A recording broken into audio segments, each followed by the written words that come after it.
Hey guys, tonight we will gently turn the page on an old chapter of history, where glory and tragedy entwined within a single royal family.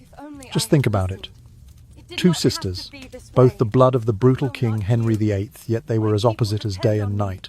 Mary, the first heir, carried within her the strong conviction of the Catholic faith and the stability of her cast-aside mother. And Elizabeth I, the child of religious and political revolution, carried the flame of Protestantism. They also had their frail half-brother, the young King Edward VI, whose very existence pushed all three of them into a life-or-death race. Why, my courtiers and my viewers, did that seemingly unbreakable bond of kinship have to turn into a bloody drama, where power was exchanged for tears? Who among them paid the ultimate price for the cold Tudor crown? So, before you get comfortable, take a moment to like the video and subscribe, but only if you genuinely enjoy what I do here. Let me know where you are and what time the clock is showing where you are right now. I hope you're ready for tonight's journey. Now, dim the lights, maybe turn on a fan for that soft background hum, and let's ease into tonight's journey together. Two sisters, two queens. Mary and Elizabeth, daughters of Henry VIII, seemed at first glance to inhabit entirely different worlds. Mary was born into a marriage that appeared steadfast, and secure. Her mother, Catherine of Aragon, stood beside her father in unwavering devotion, and Mary herself was raised amid the solemn rituals of traditional Catholic worship. From her earliest days, she was treated as a true princess. She received lessons in Latin, theology, and courtly etiquette, as though she already ruled in her own right. The castle corridors echoed with the sound of her tutors' voices, and the heavy scent of incense lingered in every chapel where she knelt in prayer. Her childhood was gilded in ceremony and routine, a gentle cocoon woven of velvet and devotion. By contrast, Elizabeth arrived in the world amid upheaval and scandal. On the 7th day of September, in the year 1533, Catherine laboured to bring her second daughter into a court already rife with tension. Henry, consumed by his desire for a son, turned his affections toward Anne Boleyn and sought to set aside Catherine despite the Pope's refusal. Elizabeth's birth was thus not celebrated as a joyful extension of the royal line, but rather felt like a harbinger of Mary's undoing. The moment Elizabeth drew her first breath, Mary's golden childhood began to tarnish. Before the new princess could open her eyes, the first blows fell upon Mary's status and dignity. Stripped of the title Princess of Wales, Mary watched as every symbol of her royal identity was erased. Her gowns of crimson and gold were replaced with humbler attire, and the ornate rooms that once awaited her arrival grew silent. The most crushing indignity came when Mary was ordered to serve as a lady-in-waiting to her own sister. At barely 10 years old, she found herself in Elizabeth's nursery, adjusting the baby's swaddling clothes and drawing water from the basin, while the other girls giggled at this strange turn of fate. Each task felt like a dagger to her pride. Mary's humiliation did not end there. Henry pursued Anne Boleyn with unyielding fervour, defying the authority of the Pope and the traditions of the Church. He demanded that Mary renounce her birthright, that she acknowledge Anne as queen and Elizabeth as heir. Under this relentless pressure, the young princess's health and spirit began to falter. She spent many nights tossing in fevered dreams, haunted by the whispers of courtiers who doubted her legitimacy. Day by day, her once confident gait became a hesitant shuffle, as though each step reminded her of what she had lost. Then, on the 7th day of January, in the year 1536, Catherine of Aragon breathed her last. The Queen's death should have brought a daughter's sorrow and a chance at reconciliation, but instead Henry's cruelty deepened. He refused to allow Mary to attend her mother's funeral, barring the doors of the chapel as though he sought to close a chapter of his life by expelling his own child. Mary's tears fell unseen behind the locked iron gates, pooling on the cold stone floor where she knelt in silent grief. Meanwhile, Anne Boleyn's star rose ever higher until it tumbled just as swiftly. By midsummer, the woman who had seemed destined for greatness found herself ensnared by charges of incest, adultery, and treason, accusations now widely believed to have been concocted by Henry himself.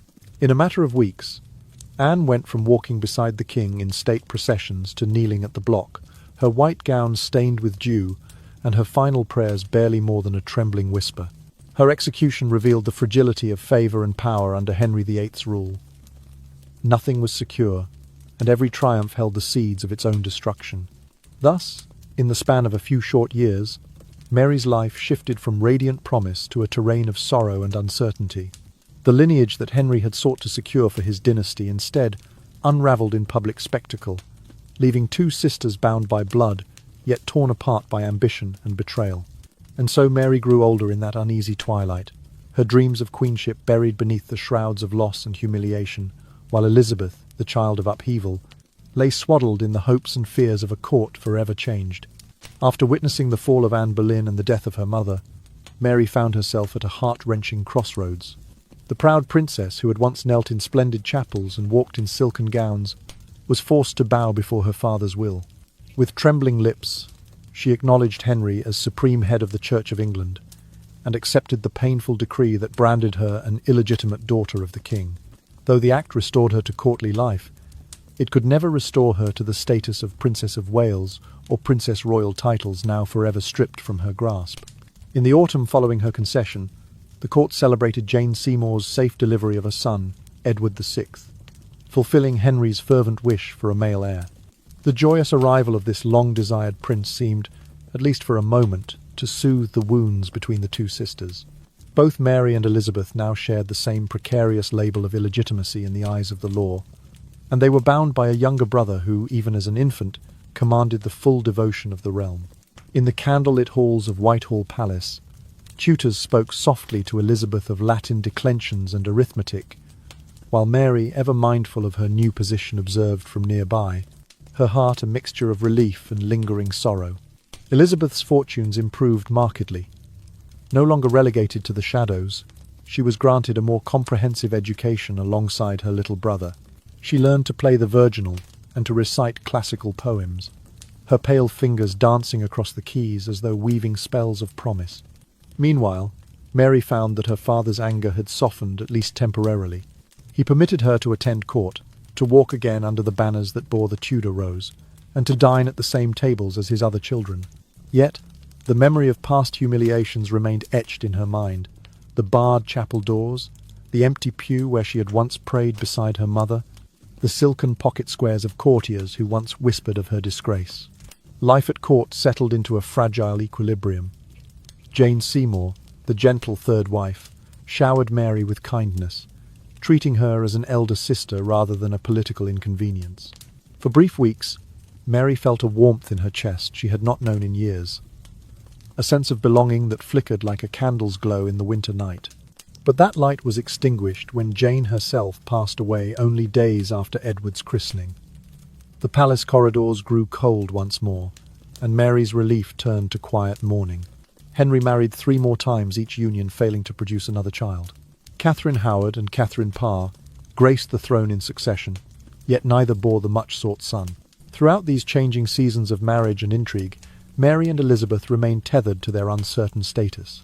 They navigated the gilded maze of courtly life with measured steps, aware that with each passing year, their hopes of secure succession drifted further from reach. When Henry VIII breathed his last breath on the 28th day of January, in the year 1547, the long twilight of his reign finally ended. The aged king's hand fell limp upon the bedside cushion, and the realm held its breath as his will was opened. To these daughters he had once spurned, and to whom he had dealt so many cruelties, he now restored a measure of dignity on parchment. Mary and Elizabeth, though still branded illegitimate by the edicts of their youth, were named once again in the line of succession, placed after their young brother Edward VI. The irony was stark. The 2 princesses who had once knelt to acknowledge Henry's supremacy now knelt at his deathbed, their futures entwined in a testament of blood and politics. Even in that final testament, though, the stain of their father's earlier judgments could not be fully erased. Their claim to the throne remained shadowed by the decrees they had renounced, and whispers lingered in the corridors that only Edward's line truly counted. Yet Mary, standing tall in her mourning gowns, and Elizabeth, her gaze composed beneath her veil, both felt, for a single moment, that the scales of fate had tipped ever so slightly in their favour. The dawning of a new era beckoned, and the world would soon see which sister would rise to meet it. Edward VI ascended the throne when he was but 9 years old, a tender child who bore the weight of a kingdom on shoulders scarcely broad enough to carry it. Yet it was not the boy king himself who wielded power, but rather the regents and noblemen of the realm men, whose hearts leaned toward the Protestant faith, and whose minds were set on reforming the Church of England in ways Henry VIII could scarcely have imagined. In those early days of Edward's reign, the young king listened intently as his tutors read from the Book of Common Prayer in English rather than Latin, his clear voice echoing through the chapel when he ventured to recite passages himself. He embraced these changes with fervour, believing them a true path to divine grace. Mary, by contrast, clung to the old ways of her youth, the solemn Latin Mass, the flicker of candles before saints' images, the gauzy veil of incense rising toward vaulted ceilings. She refused to bow to the new English service book, insisting instead upon her private masses, held in dimly lit chambers where only the closest of her household could witness the rites. These clandestine ceremonies, though modest in scale, were acts of defiance in the eyes of the court. Whispers of sedition drifted through corridors, and soon the air was heavy with confrontation. Mary, standing firm in her faith, found herself across the table from those who argued that the old religion dragged England back into the shadow of Rome. The arguments grew heated, voices rising until even the tapestries on the walls seemed to tremble. One Christmas Eve, described by chroniclers as cold and grey, Edward summoned Mary before the entire council. The hall was filled with gilded banners and flickering torches, but the warmth of celebration was absent.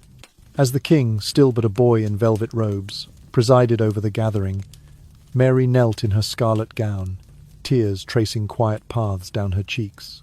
In hushed, tremulous tones, she defended her right to worship as she believed. Edward, his young face pale and lined with the strain of illness, declared, "You shall obey me. I am king." And Mary, meeting his eyes with a calm born of conviction, replied, "You are my younger brother, yet I take orders from none but God." Their weeping that night, witnessed by lords and ladies alike, marked not only a family rift, but a kingdom divided. By the beginning of the year 1553, Edward's health began to fail. Fever gripped him with relentless intensity, and he grew weak. He knew that should he die without securing the Protestant future of his realm, Mary would ascend the throne and reverse every reform. In the dim solitude of his sickbed, he took quill to parchment and penned what would become known as his device for the succession. With hands that trembled like autumn leaves, he struck Mary and Elizabeth from the line of inheritance, placing instead their cousin Lady Jane Grey, a devout Protestant, married to a powerful nobleman next in line for the crown. This act, at once desperate and calculated, revealed the depth of Edward's devotion to his faith and the perilous nature of dynastic politics. When the 6th day of July arrived, Edward VI drew his final breath. His passing was kept secret for 3 days, shrouded in a hush, as the regents made haste to set the wheels of succession in motion. The court in London awoke to the news with shock and sorrow, yet also with grim determination to honour the young king's last wishes. Protocols were whispered, proclamations drafted, and within days the realm would learn that Mary and Elizabeth were no longer heiresses to the throne. Thus, in the tender age of 15 years, the child king's spirit passed into memory, and England found itself on the brink of yet another chapter of turbulence, and change his last act forever, entwined with the fates of his half-sisters and the religious destiny of the nation. While Edward's councillors in London busied themselves drafting orders and sealing proclamations, Mary found a lifeline in the loyalty of those who still believed in her cause. A trusted attendant, riding through the dark cough of dawn mists, bore word to Mary's estate. "They are coming for you." With scarcely a moment's hesitation, Mary slipped from her chamber at twilight, cloaked in sable velvet, and accompanied by a handful of faithful retainers. Beneath the ashen sky, she mounted her ebony steed and spurred northward, racing across the silvered fields to the great halls of her childhood home. There she summoned the tenants and tenants' sons, the yeomen and gentlemen whose hearts beat still for the true blood of Tudor. In the flickering torchlight of the manor's courtyard, they knelt to swear their swords and lives to Mary's rightful claim, their voices a low chorus of determination and prayer. That night the moon rose pale and watchful above England, casting its cool glow over river and woodland as Mary's supporters gathered like a great tide. With neither drum nor trumpet, their advance was cloaked in silence. Only the distant baying of hounds and the faint crunch of hooves on frosted gravel spoke of their passage. Mary rode at their head, her face serene yet resolved, as though she felt the steady hand of Providence guiding her path. In that hush before dawn, she believed God's light would yet shine upon her cause. On the 10th day of July, word reached the city gates that Lady Jane Grey, a distant cousin and a devout Protestant, had been proclaimed Queen of England by the Duke who held Edward's counsel in his iron grip, the Duke of Northumberland. But in the narrow streets of London, the proclamation fell into a void. Carried on ribbons of parchment through the market squares, it found no cheers. Instead, tavern doors stayed closed, and windows remained shuttered, as if the very breath of the city had gone into hiding. The common folk whispered that true royalty could not be conjured by quill and ink alone. 6 days later, the Duke's bold gambit unravelled. His forces, uneasy in the face of Mary's gathering strength, wavered in their resolve. In a hastily convened session of Parliament, Northumberland was compelled to acknowledge the error of his design and to proclaim Mary as the rightful queen. With the noon bells tolling a single sonorous note, Mary's name rang once more through the halls of power. And so, under a sky painted with summer clouds, Mary again prepared to enter London. Though many saw Elizabeth as a potential rival, young, clever and Protestant, she too understood the currents of fate and chose to stand by her sister. On the morning of Mary's triumphal march, Elizabeth ceremoniously joined the procession, her own retinue of splendid riders and banners gliding through the city gates. Each horse's hoof tapped a gentle drumbeat, the stirrups whispering against the dusty stones. Though bound by differing faiths, the two sisters rode side by side, Mary in her deep crimson cloak, Elizabeth in pale emerald, each a mirror to the other's strength and vulnerability. As they wound through crowded lanes, the citizens watched in respectful awe. Some crossed themselves at the sight of Mary's devout bearing. Others lifted hands in cautious cheer for Elizabeth's composed grace. The Tudor rose, ancient and enduring, seemed to bloom anew on each standard carried before them. Their unity, poignant and fraught, suggested both reconciliation and the promise of fresh tensions to come, like the calm before a summer storm. And so, with the hush of dusk settling upon London's rooftops, Mary and Elizabeth made their way to the palace that had once known only the rule of their father. Their journey, begun in shadows and whispered counsel, ended beneath soaring battlements and fluttering pennants. As torches were lit along the walls, Mary's followers knelt in the courtyard, and Elizabeth offered her sister a steady nod of solidarity. The city gates closed behind them with a gentle thud, sealing a chapter of turmoil and ushering in a new reign shaped by sisterly bonds and the silent promise of challenges yet to unfold. On the 1st of October, in the year 1553, beneath a leaden sky hung heavy with anticipation, Mary stepped forward to claim the crown that fate had restored to her. The ceremony was suffused with the solemn grandeur of her Catholic faith. Priests in crimson vestments chanted Latin rites, incense curled upward like silent prayers, and the ancient crown was placed upon her bowed head by trembling hands. In that hushed cathedral, Mary proclaimed the restoration of the Catholic Church in England, her voice soft yet unwavering, a gentle tide reclaiming an ancient shore. Her devotion to the old religion was not merely ceremonial. Within weeks, she moved to punish those who refused to heed her call. Chroniclers would later record that 287 souls, men, women, and even children, were condemned as heretics and burned at the stake during Mary's reign. Though the flames licked the pale October air with fierce intensity, Mary believed their suffering would purge the realm of Protestant dissent. Thus, the Queen who had once knelt in sober submission to her father's will now wielded power with a chilling resolve, earning her the sobriquet Bloody Mary. Yet piety alone was not enough to secure her legacy. Mary understood that a dynasty unanchored by children would drift upon the tides of history. She sought a husband who could stand beside her on the throne and grant her heirs. Her choice fell upon Philip II of Spain, a monarch whose vast empire and devout Catholic zeal aligned with Mary's own convictions. The marriage treaty stipulated that Philip's role in government would be limited, that his councillors would require Mary's countersignature to enact any decree. Nevertheless, whispers of Spanish domination rippled through London's taverns and alleyways. The English people, who had scarce forgotten Henry VIII's break with Rome, feared that a foreign prince would bind England ever more tightly to Habsburg interests. In the summer heat of 1554, these anxieties coalesced into open rebellion. Led by Sir Thomas Wyatt, a gentleman with a gift for oratory and a heart aflame with Protestant fervour, some 2,000 to 3,000 men marched through country lanes toward the city. Their rallying cry was simple: "We will have no Spanish king." They demanded that Lady Elizabeth, sister of Mary and a Protestant sympathiser, be placed upon the throne instead.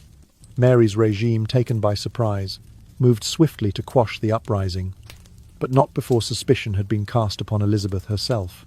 Whispers reached the Queen that her sister had lent covert encouragement to the rebels, emboldening them with the promise of her assent.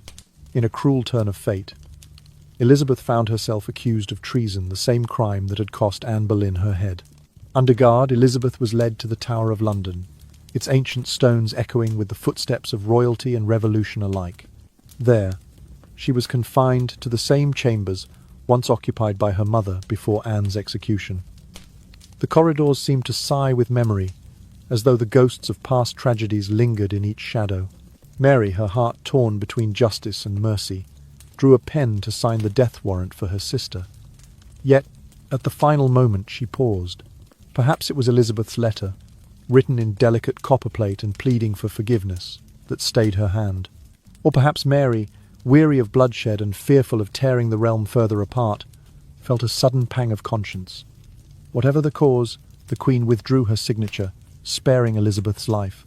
For several months thereafter, Elizabeth remained under a form of house arrest, her movements curtailed, but her spirit unbroken. In the interim, Mary devoted herself entirely to the reimposition of Catholic doctrine.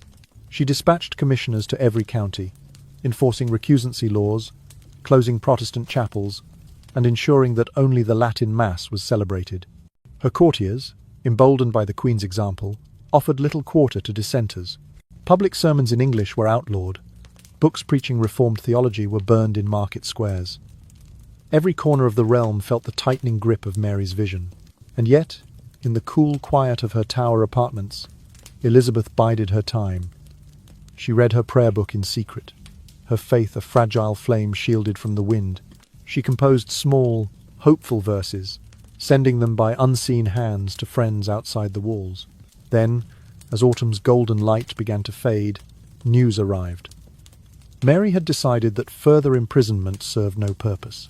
With the stroke of a royal decree, Elizabeth was restored to a measure of freedom, though under watchful eyes and within the confines of court. Thus, while Mary continued her earnest, unrelenting quest to restore Catholic England, Elizabeth lived in the uneasy peace of a sisterly truce. The realm remained divided between the flames of heresy and the incense of tradition, each scented plume rising toward the same sky, a sky under which two sisters, two queens, navigated the fragile boundaries of power, faith, and kinship. After the harrowing ordeal of Wyatt's rebellion, Elizabeth returned to a relative calm under her sister's rule. Mary, crowned only months before, poured her heart into restoring Catholic doctrine across England, convinced that her divine mission was to bring the realm back under the spiritual authority of the Pope in Rome.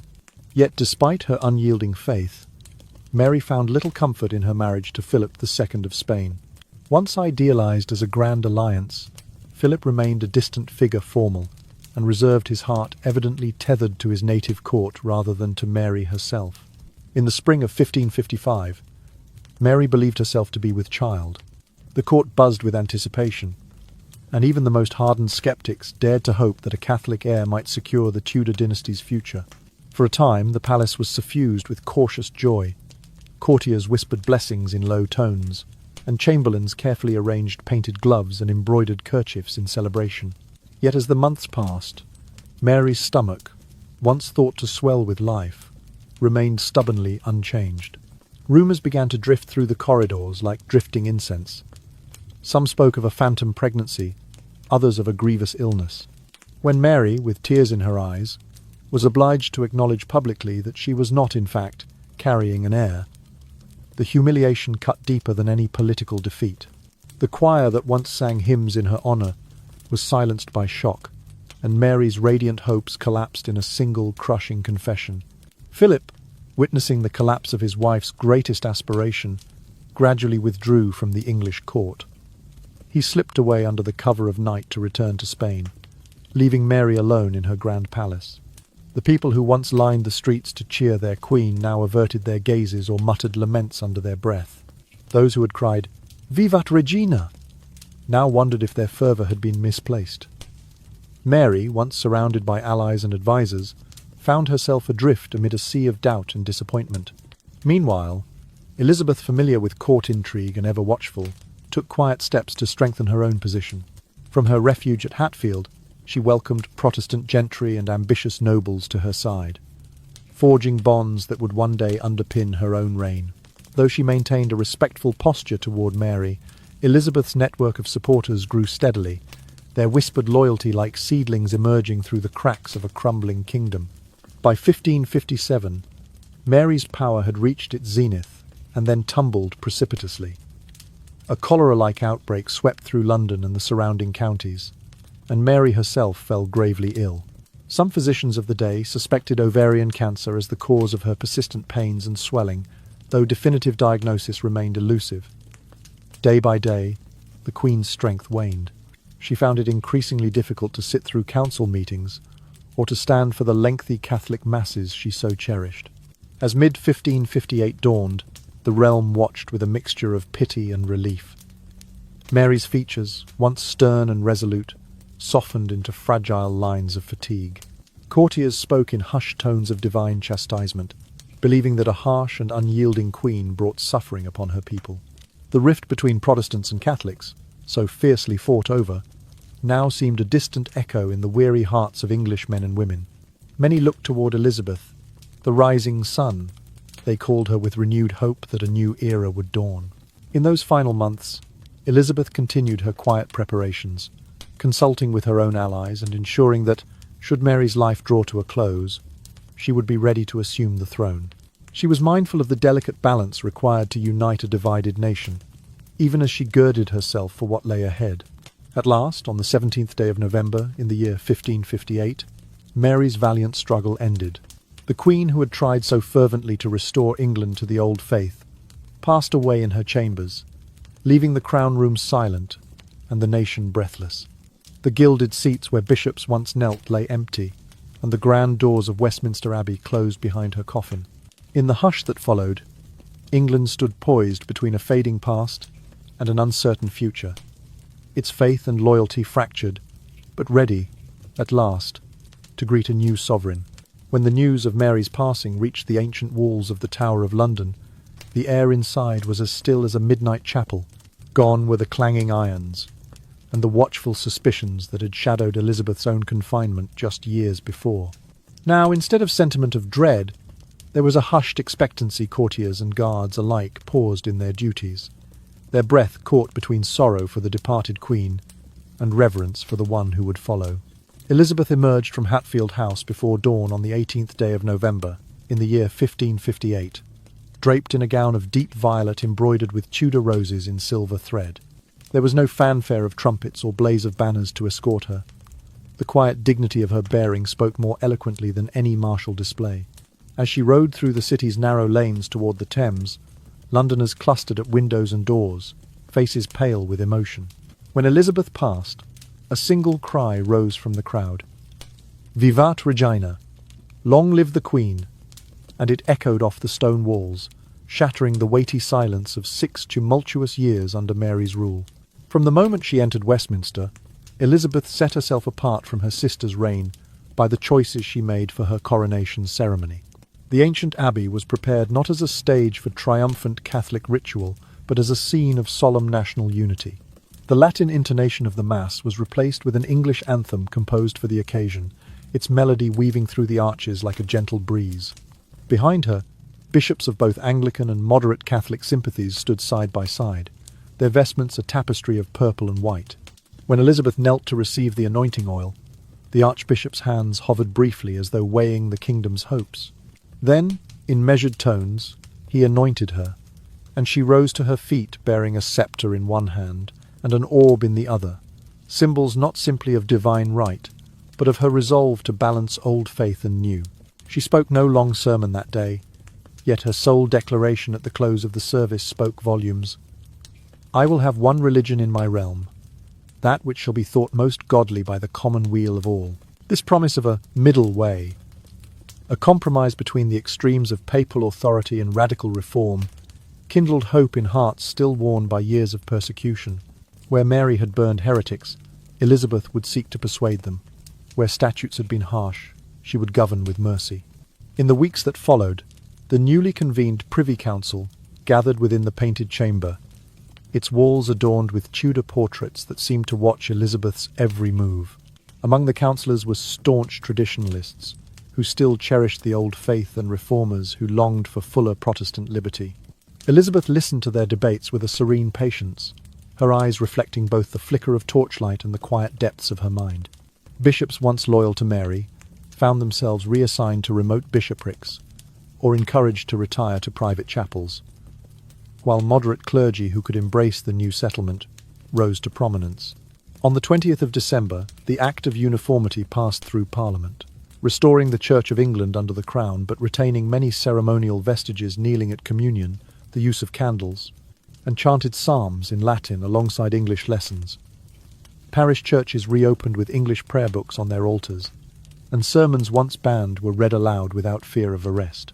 The Great Bible was chained once more in every cathedral, its pages available to commoner and noble alike. As winter's chill set in, the realm began to feel a gentle thaw in its religious divisions. Merchants reopened their shops, scholars returned to universities, and farmers prayed for peace to bless the coming spring. Elizabeth, seated upon her throne beneath the hammer-beam roof of Westminster Hall, watched over her people with a calm composure. In the hush of candlelit council chambers and the bright glare of city streets, her via media promised a new era, one in which the Tudor rose would bloom amid tolerance rather than flame, and a weary nation might at last breathe freely under its queen's balanced rule. Elizabeth's gentle balance between confession and compromise breathed new life into a realm long wearied by religious strife. As the via media took root, England's markets stirred once more. Merchants reopened their stalls in Cheapside, merchant ships set sail from Plymouth and Bristol, and the laughter of children by the Thames seemed a promise of renewal. Under Elizabeth's calm leadership, customs revenues climbed steadily, for France and England had forged a pact to check the ambitions of Spain, trading navies rather than blood. In quiet council chambers, she signed treaties that bound France as ally against the might of the Spanish Habsburgs, all while granting charters to the newly formed East India Company, whose ships would carry English cloth and silver to distant eastern ports. In the harbour of Portsmouth, cranes groaned as timber masts were raised and gunports bored into hulls, transforming small fishing vessels into stout warships. These men of war, their keels kissed by salt and spray, were patrolled by officers sworn to Elizabeth's crown, ready to ward off pirates and privateers that haunted the Channel and the Spanish Main. The Queen's foresight in strengthening the Royal Navy not only guarded English merchants, but also sent a ripple of confidence through every port town. Fishermen hauled richer catches, traders tucked fatter purses into their coats, and local industries from rope-making to sail-weaving prospered under the steady hand of peace. Yet peace alone did not sustain a monarch's reign. It was Elizabeth's gift for genuine engagement that won her the hearts of nobles and commoners alike. She mingled with her subjects, strolling unannounced through St. James's Park at dawn, her violet gown nearly brushing the dew-laced grass. She lingered at market stalls in Eastcheap, sampling cheese and offering gentle words of greeting to bakers and brewers.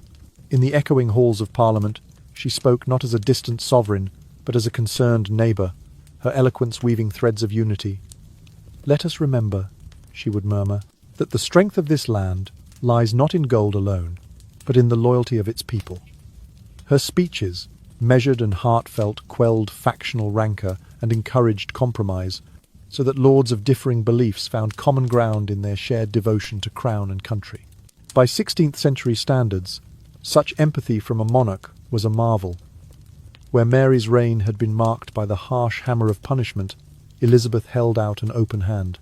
She encouraged the release of those who had suffered for conscience's sake, offering them royal pardons and small pensions so they might rejoin society with dignity.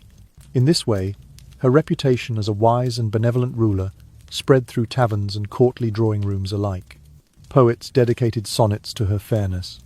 Merchants sent tribute in the form of silks and spices. Children addressed her as "Our gracious lady," a term that seemed to capture both respect and warmth. Even her relationship with her half-sister, once a source of bitter rivalry, became a testament to Elizabeth's capacity for moderation. Though Mary had passed, and now lay at rest, Elizabeth honoured her memory by granting her posthumous titles and ensuring that Mary's son-in-law, the Duke of Suffolk, held his inherited lands without fear of reprisal. Rumours had swirled that the Queen might confiscate every shilling and every hall that had been Mary's domain, but she quietly chose to leave Mary's household intact. This act of clemency surprised many at court, for they had expected Elizabeth to punish those who had supported the Marian persecutions. Instead, she allowed the former royal household to continue with modest dignity, and by doing so she sent a clear message. She was no avenger, but a unifier. Thus, through balanced faith, prudent alliances, personal affability, and gracious forgiveness even toward those who had once opposed her, Elizabeth wove a tapestry of stability and hope. England, long torn by flames of discord, now stood bathed in the gentle glow of reconciliation, guided by a queen whose wisdom spoke in whispers rather than thunder, and whose legacy would inspire generations to come. In the quiet chambers of her mind, Elizabeth contemplated the subtle power of a vow. From the earliest days of her reign, she understood that marriage, while a political necessity for many monarchs, could also be a gilded cage. And so, on a soft autumn morning, she proclaimed before Parliament and court alike that she would remain ever a maiden queen, not from fear of losing her rights or her crown, but to safeguard a singular devotion, the love she bore for England. In that simple declaration, she wove a new tapestry of authority, one in which her chastity became a symbol of unbreakable loyalty. The people revered her choice, for it spoke of self-sacrifice and mystery in equal measure. Courtiers whispered that the Queen's heart was wedded to the realm itself, and foreign ambassadors spoke in hushed tones of the Virgin Queen, a sovereign whose power derived as much from her personal integrity as from any army or treasury. This cultivated image served Elizabeth well in the corridors of power. Without the obligations of a consort or children, she could move with singular purpose, negotiating treaties and alliances without fear that her domestic affairs might overshadow the needs of state. At banquets and ceremonies, her violet gowns and elaborate ruffs only heightened the sense of otherworldly grace, as though she existed apart from the petty desires of marriage and motherhood. The aura of chastity granted her a freedom few rulers enjoyed. Ambassadors courted her favour with gifts of gold and silk, while nobles vied for her counsel, hoping to share in her favour. Yet Elizabeth remained ever distant in matters of the heart, her reserved demeanour reinforcing the mystique that surrounded her name. In the years that followed, her reign was tested by crises both mundane and grave. One such scandal arose from the influx of dangerous cosmetics from the continent, rumoured to contain arsenic and lead. Ladies of the court, eager to emulate continental fashions, applied powders and rouges that promised to conceal every imperfection, but at the cost of slowly poisoning their skin and health. When reports of women falling ill in darkened bedchambers surfaced, Elizabeth acted with characteristic resolve. She ordered an inquiry, summoning apothecaries and merchants to Westminster to account for their imports. With a gentle yet iron will, she decreed that only licensed practitioners might sell such compounds, and that all powders imported without the royal seal would be destroyed. In this way, she safeguarded her subjects' well-being while reinforcing her reputation as a protector of common welfare. Yet more dire plots lurked beyond the cosmetic scandal. Mary Stuart, once Elizabeth's cousin and fellow queen, remained a rallying point for those who longed to see Catholicism restored in England. Whispers of conspiracy drifted across the northern border and reached Elizabeth's ear. Mary had been implicated in a scheme to assassinate her cousin and seize the throne. The evidence letters smuggled in from French agents, testimonies from conspirators, was laid bare before Parliament. Though the chamber trembled at the prospect of executing a fellow monarch, Elizabeth recognised that mercy could become weakness. With a steady voice that betrayed no hesitation, she signed the death warrant for Mary Stuart. The decision sent shockwaves through Europe. Catholic princes condemned her, and certain factions within England lamented the loss of kinship. Yet for Elizabeth, the stability of her realm and the safety of her subjects outweighed the bonds of blood. When Mary's head was severed on the scaffold, it marked not only the end of a life, but also a clear message. No threat, no matter how noble in lineage, would be tolerated, Through this act, Elizabeth demonstrated that her chastity of heart extended to her loyalty to England, above all else, even above family ties. And so, the Virgin Queen stood resolute on the precipice of a new age. Her image as a solitary figure, unwed and unburdened, became a beacon of unwavering commitment to her nation. In choosing to bind herself not to a husband but to her people, she forged a legacy of strength, wisdom, and singular purpose qualities that would echo through the annals of history long after her reign had passed into legend.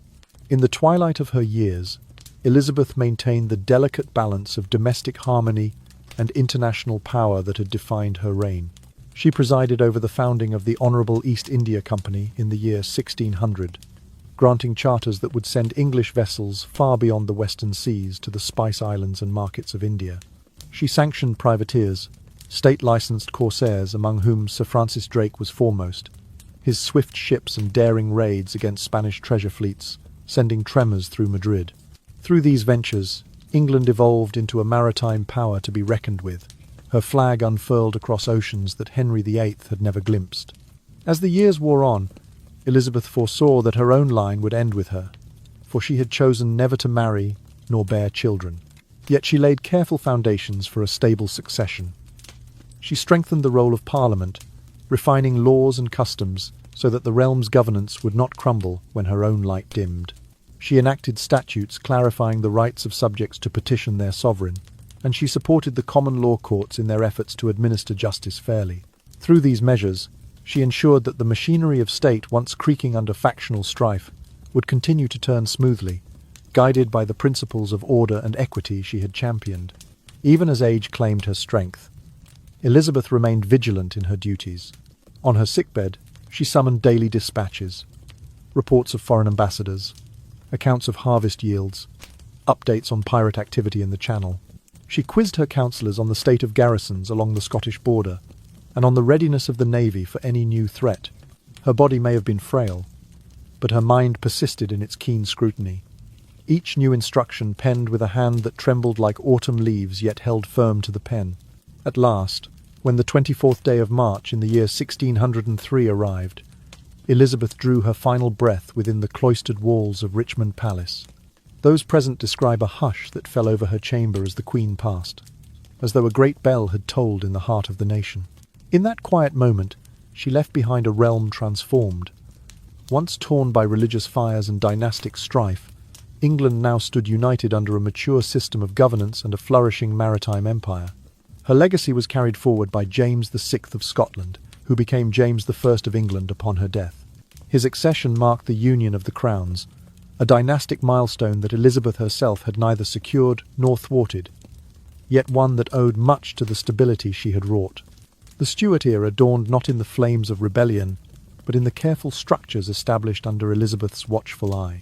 For 45 years, Elizabeth had reigned with a blend of prudence and vision, learning from the tragic glimpses of Mary's past, and forging a future free from the cycle of vengeance. She had shown that forgiveness could heal as wounds that judgment could only deepen, that a monarch's true strength lay in the capacity to unite rather than to divide. When the world remembers her now, it recalls the Virgin Queen, whose balanced hand guided a nation through storm and calm alike, whose final counsel to her subjects might have been whispered in that chamber as she lay dying. Forget the bitterness of old quarrels, and turn your hearts ever toward the promise of tomorrow. Thus ended the era of Elizabeth I, a reign woven from threads of compromise, mercy, and steadfast purpose. Her passing closed a chapter of Tudor drama, but opened a new volume in the unfolding story of the British Isles, one bound together by the lessons of tolerance and the enduring power of skillful, gentle rule. When Mary passed from this world on the 17th of November in the year 1558, a hush of sorrow fell across the court, yet beneath that grief lay a glimmer of hope for the years to come.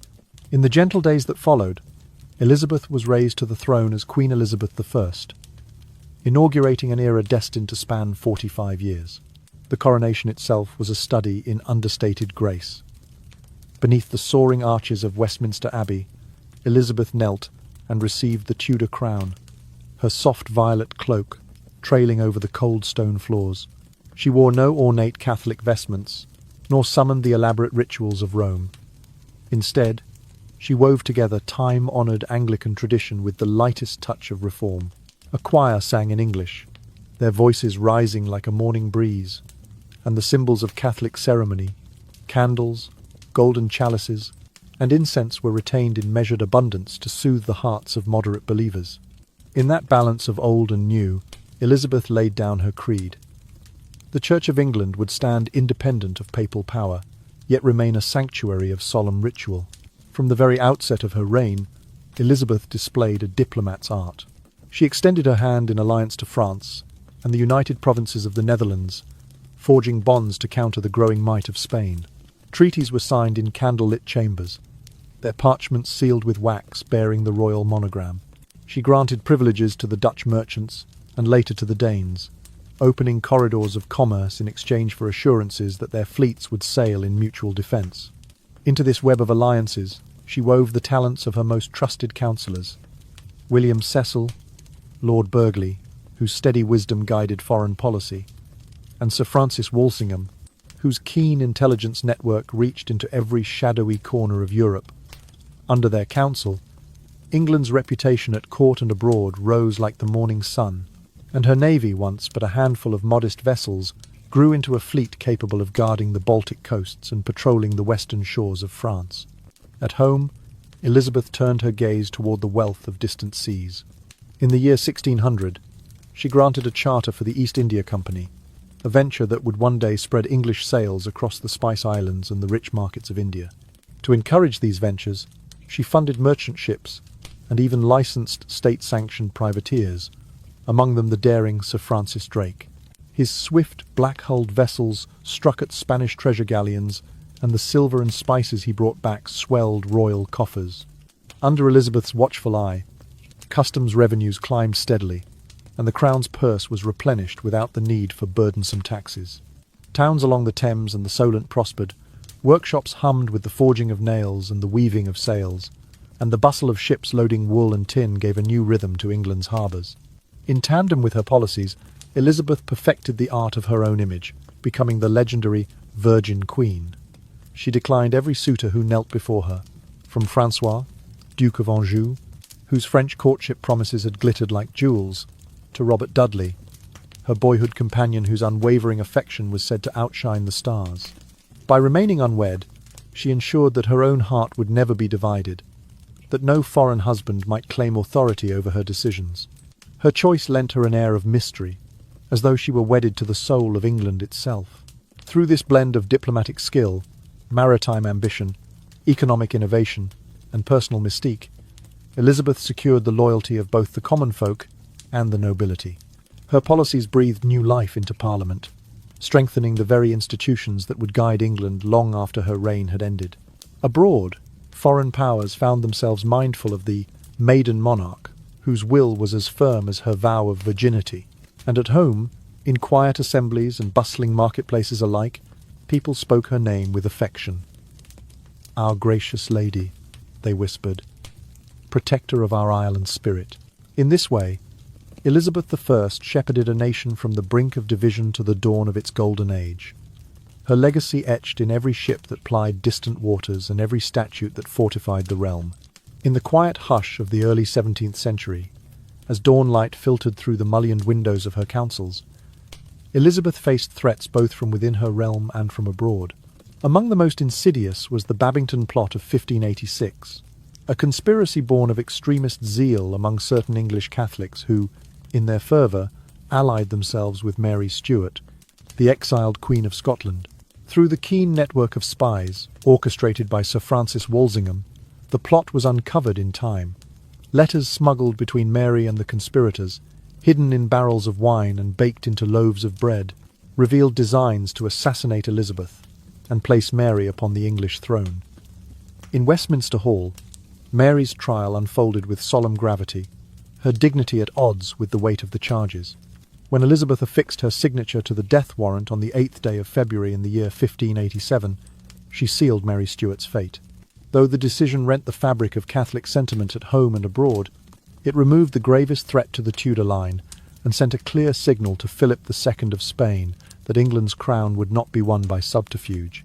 Barely a year later, in 1588, the Spanish Armada set sail from Lisbon's harbour, a vast fleet dispatched by Philip, with the dual charge of overthrowing Elizabeth's Protestant realm and restoring England to papal obedience. Under the firm leadership of the Earl of Howard and the daring manoeuvres of Sir Francis Drake, who sent fireships drifting into the Spanish formation, the Armada found itself battered by gales and outmanoeuvred along the English Channel. Night after night, the thundering roar of broadside cannon and the cries of sailors echoed across moonlit waters. Then, as if heaven itself had turned against the invaders, a great tempest scattered the Armada, driving its battered vessels northward around the coast of Scotland and Ireland. When the smoke cleared, and the battered remains of Spain's proud Armada limped home, the victory was hailed throughout England as the Lord's own triumph.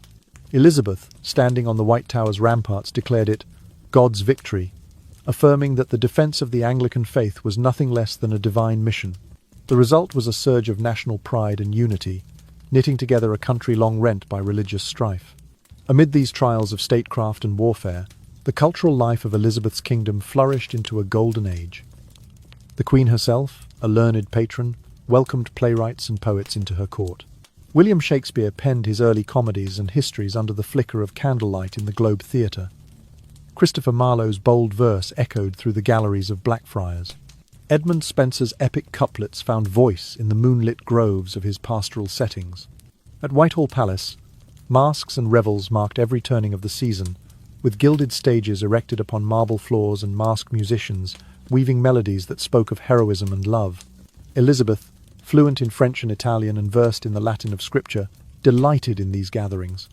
After council meetings, she would retire to the Painted Chamber where, accompanied by lute and viol, ambassadors and courtiers recited sonnets in her honour. Her own speeches to Parliament, delivered in measured cadences, were themselves works of art, each phrase chosen to inspire concord rather than quarrel. In her presence, the arts were not mere entertainment, but a balm for the mind and a reminder of England's rising stature. Thus, through trials of sedition and the thunder of cannons, through intrigue and through verse, Elizabeth's later years shone with the tempered strength of a ruler who knew how to blend mercy with authority, war with patronage, faith with reason. Under her steady gaze, England emerged from the storms of schism to stand as a beacon of learning, culture, and naval power. An island realm whose destiny had been shaped by the wisdom of a queen whose voice, though softer than the roar of battle, carried the promise of a new dawn. Throughout her nearly half-century on the throne, Elizabeth faced trials that tested her resolve beyond the bounds of war and diplomacy. The coffers of the crown grew thin in the aftermath of the Armada campaign and costly alliances against Spain, plunging the realm into periodic fiscal crises. Grain prices soared, and harvests sometimes failed, bringing famine to rural counties where hardship was already a way of life. Plague outbreaks swept through towns and villages alike, carrying away the old and the young in equal measure. In the face of such suffering, Elizabeth did not retreat behind palace walls. She issued a series of relief statutes, reducing land taxes for struggling yeomen and providing seed grain at subsidized rates for those who could not afford it. When famine threatened the northern shires, she dispatched royal stores of wheat and barley, regulating their sale so that the poor might buy at prices they could bear. To address the deeper scars of poverty, Elizabeth turned to the Poor Laws, an emergent framework of social welfare that laid the groundwork for later systems of support. Under her authority, justices of the peace were instructed to collect alms and oversee workhouses, ensuring that destitute parishioners received basic sustenance. Each county was required to raise funds through voluntary contributions and modest assessments on property, channeling resources to the aged, the infirm, and orphaned children. While the laws were imperfect and uneven in their enforcement, they represented a new royal responsibility toward the powerless, an acknowledgement that the health of the kingdom depended on the well-being of all its people. In parallel with these domestic measures, Elizabeth's diplomatic acumen continued to knit a safety net around her island realm. She forged close ties with the United Provinces, a Protestant federation frequently threatened by Spanish forces, offering mutual aid in the form of arms and naval cooperation. With France, she negotiated fleeting alliances that balanced the long-standing rivalry between the two nations. Denmark, too, became a friend, its merchant fleets traversing the Baltic under her chartered flags. Beyond Europe's boundaries, Elizabeth's vision extended to the Ottoman Empire and the Polish-Lithuanian Commonwealth, with whom she exchanged embassies and letters of mutual respect. This web of cordial relations kept potential adversaries at bay and opened new avenues for trade in grain, timber, and cloth. But perhaps her greatest strategic coup came in the year 1600, when she granted a royal charter to the newly formed East India Company.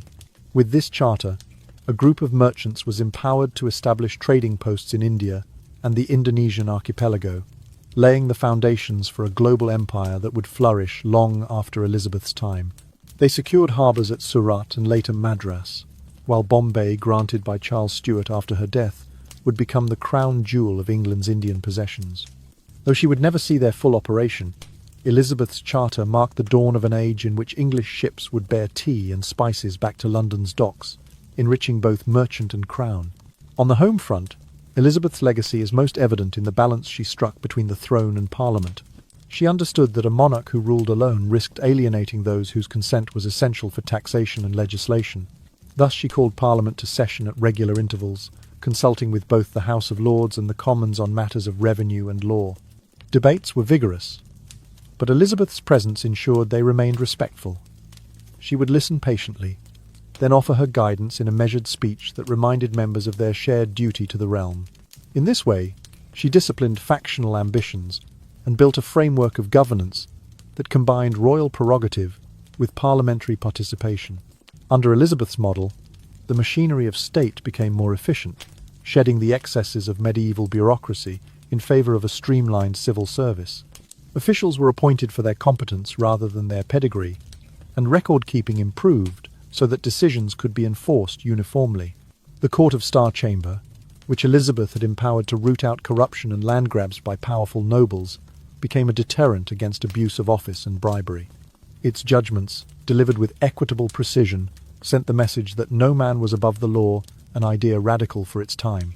Thus, through measures to relieve poverty, strategic alliances, chartered commerce, and a harmonious partnership with Parliament, Elizabeth cemented her reputation as a queen of both compassion and foresight. She shepherded England from a land of precarious balances to a nation whose institutions could weather crisis, and whose merchants and sailors would carry its influence to every corner of the globe. In the quiet moments before sleep takes hold, one can almost hear her whisper to her council, "Let the peace we build be not of fleeting calm, but of structures firm enough to stand when we are gone." And so it was, for generations to come, that her realm reaped the benefits of her balanced rule and visionary governance. In the waning years of her life, Elizabeth found herself beset by the infirmities of age and a deep solitude that even her accustomed dignity could not dispel. Without children to bear her name into posterity, the question of succession weighed heavily on her mind. She summoned one peer after another Dukes of Scotland, Earls of England, in a painstaking search for a fitting heir. Yet each noble scion, though accomplished in learning and valour, bore the shadow of factional ambition that might fracture the realm she had so carefully bound together. At last, in a moment of clarity born of both wisdom and necessity, Elizabeth turned to James VI of Scotland, the son of Mary Stuart, whose own fate had once hung in the balance of her mercy. Though he was a foreign prince, his lineage offered the promise of uniting the crowns of England and Scotland without conflict. In that decision lay a quiet courage. To place the future of her nation in the hands of a man whose homeland had long been both ally and rival. She proclaimed him her legal successor, binding two kingdoms by blood and treaty, and praying that this union would yield the lasting peace for which she had so long laboured. As the days of her life dwindled, Elizabeth lay in a chamber warmed by a single hearth fire, its embers glowing like the last glimmers of an autumn Sunday. Attendants brought her daily briefings, reports of grain stores, the state of the navy, letters from foreign courts, each detail weighed in the balance of her unwavering concern. Even in weakness, her mind remained supple. She inquired about the welfare of orphanages and the oversight of the poor laws, mindful that her passing must not leave the vulnerable bereft of care. When the 24th day of March, in the year 1603, finally arrived, Elizabeth felt her strength ebb like a tide receding from the shore. With trembling fingers, she summoned her secretary and bade him fetch her final will. In the hush that filled the chamber, she scanned the royal testament she had penned, her eyes tracing the careful words that would guide her successor. In a voice as soft as a twilight breeze, she offered counsel to the new king. "Bear in your heart, dear cousin, the needs of the people above all. Let your sceptre be a staff of support, not a rod of tyranny. Place the commonweal before private gain, and preserve the compromise of our faith, neither leaning wholly to old ways nor rushing to extremes. May your reign be marked by the sword of peace and the doctrine of charity." With that final benediction, Elizabeth closed her eyes and exhaled her last breath, drifting like a leaf carried from the bough of history. In the days that followed, James crossed the border and was declared James I of England, his coronation, a quiet reflection of his predecessor's legacy. Under his rule, the two kingdoms' crowns rested upon one head, just as Elizabeth had foreseen, fulfilling her hope for unity. Thus ended the reign of Elizabeth I, a monarch whose life had been shaped by trials of faith, of family, and of nation. In her long governance, she had built bridges between warring creeds, woven alliances across uneasy seas, and laid the foundations of commerce and law that would endure for centuries. Yet above all, she imparted a singular truth to those who would follow, that the might of a queen lies not in her lineage nor in the terrors she can unleash, but in her capacity to forgive old wounds and guide her people toward a shared tomorrow. In that gentle whisper of farewell, the sword of peace and the teaching of love, Elizabeth bequeathed to England her final and most enduring legacy. Elizabeth's reign extended far beyond the span of her 45 years upon the throne, for the legacy she wove into England's tapestry endured through centuries. She stood as living proof that a woman could govern with resolute strength and subtle acumen just as effectively as any king. Under her guidance, the treasury brimmed with wealth gathered from booming trade and prudent fiscal reforms, ensuring that the realm never again slipped into the dire shortages of earlier decades. The Royal Navy, once a modest flotilla of fishing vessels and Coast Guard ships, emerged under her watch as a deterrent to continental powers and a bulwark for merchant convoys. This maritime might lay the keel for what would become the British Empire's sprawling network of colonies and trade routes. Culturally, England flourished beneath Elizabeth's patronage. The flowering of the English Renaissance saw poets and playwrights create works that still resonate in the hearts of readers: Shakespeare's tragic heroes, Spenser's allegorical knights, and Marlowe's ambitious protagonists found an audience who cherished their brilliance. Music and painting, too, thrived in courtly salons and village fairs, as artisans crafted tapestries and composers penned sonnets set to lute, their melodies drifting across ballroom floors and churchyards alike. Perhaps most enduring was Elizabeth's vision of religious tolerance and civic responsibility. While she upheld the Church of England as the established religion, her via media settlement inspired ideas of freedom of conscience that would later echo in the pleas for religious liberty. She insisted that subjects of all persuasions, so long as they did not seek to overthrow the realm, should be accorded a measure of respect and protection. This principle nurtured a sense of national identity that transcended sectarian divides, encouraging citizens to view themselves as members of a commonwealth bound by shared laws and obligations. Elizabeth also pioneered the notion that subjects owed duties to both crown and country. Her frequent addresses at the opening of Parliament reminded lords and members of the Commons that governance was not a privilege to be hoarded, but a burden to be shouldered for the public good. She spoke of justice as a solemn trust, and her statute of apparel, though chiefly concerned with dress, underscored the idea that social order required both laws and manners. In doing so, she planted seeds for the modern concept of civic duty and the rule of law cornerstones upon which later generations would build the institutions of constitutional monarchy and parliamentary democracy. Though Mary Stuart and Mary Tudor's brief restoration of Catholic rule had sown tragedy and division through fire and persecution, it was Elizabeth's gentle reconciliation that healed those old wounds. Instead of exacting vengeance upon those who had supported Mary's creed, she offered pardons and allowed many to return to their homes in peace. In this way, she ensured that England's path forward would not be forever shadowed by the flames of religious war. The Elizabethan era, as it came to be known, set the stage for England's transformation into a global power. Her navy protected merchants venturing to the New World. Her merchants established trade contracts that would span oceans, and her diplomats forged alliances that would outlast her mortal span. When later Stuart monarchs and Hanoverian kings inherited the structures Elizabeth had created, They did so upon foundations that promised prosperity and stability.